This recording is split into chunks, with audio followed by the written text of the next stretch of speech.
Assalamualaikum warahmatullahi wabarakatuh. Perkenalkan, nama saya Nila dengan NIM 2011101. Saya dari kelas PAI 3D.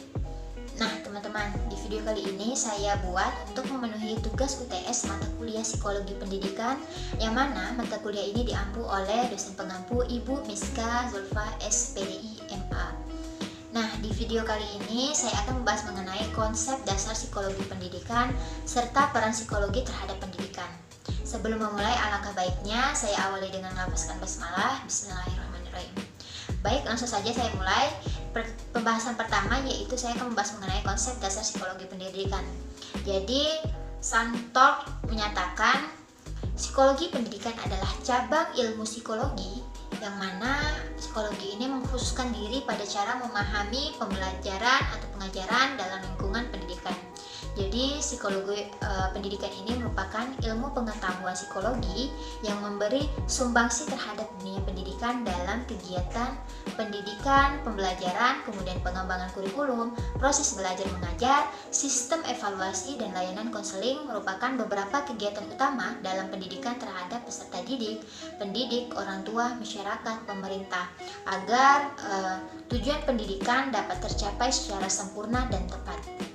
Kemudian, psikologi pendidikan sangat peduli terhadap proses pembelajaran dan penerapan metode serta teori-teori psikologi dalam proses pendidikan.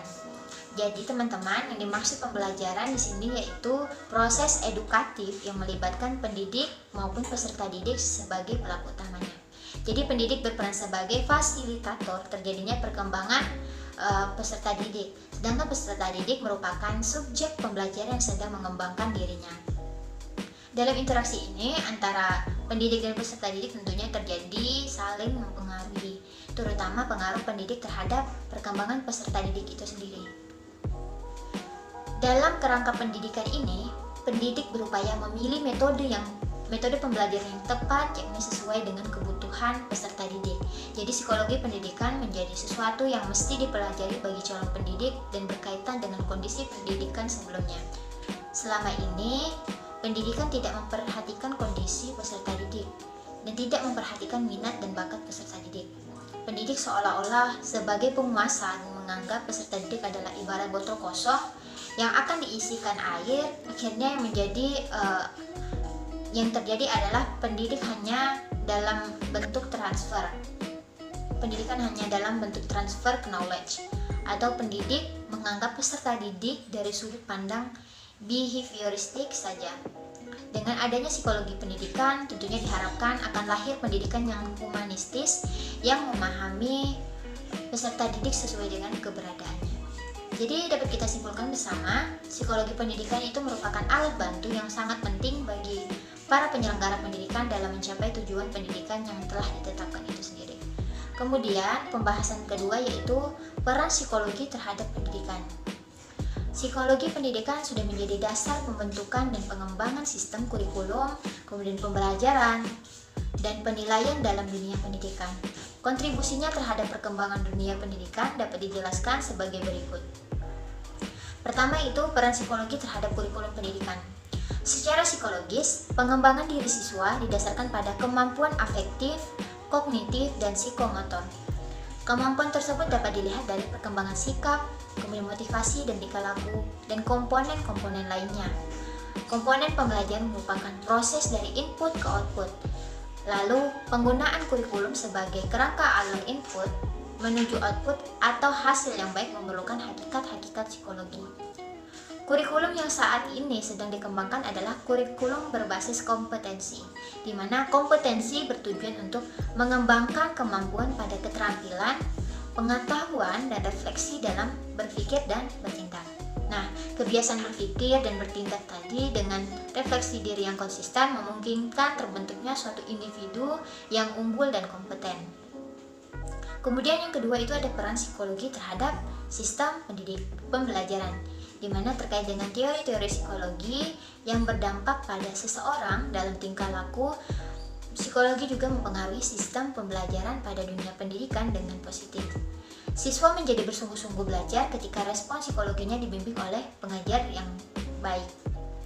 Dan juga proses pemahaman pembelajaran suatu topik menjadi lebih mudah dengan penyelesaian masalah-masalah pembelajaran yang dialami, dan keinginan atau hasrat menjadi lebih tinggi dengan pendekatan psikologi dari guru dengan interaksi dan komunikasi yang menyenangkan.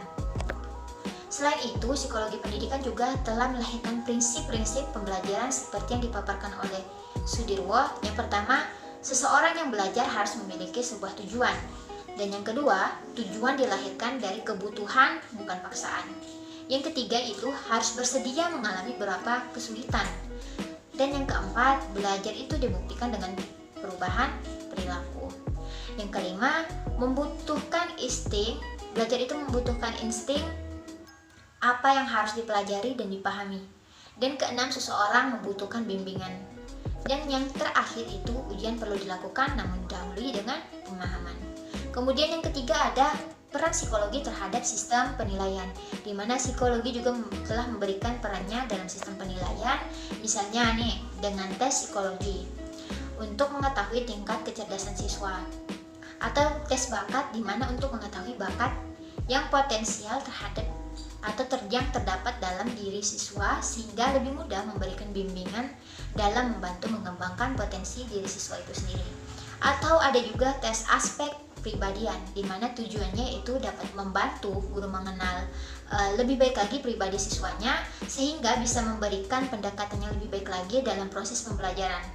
Berbagai tes psikologi tersebut dapat membantu memberikan penilaian terhadap masing-masing siswa untuk mempermudah menjembatani keinginan, kemudian potensial maupun impian siswa sesuai dengan kemampuan dan bakatnya. Baik, sekian pembahasan yang dapat saya sampaikan. Mohon maaf apabila ada salah kata atau salah dalam penyampaian. Wabillahi taufiq wal hidayah. Wassalamualaikum warahmatullahi wabarakatuh.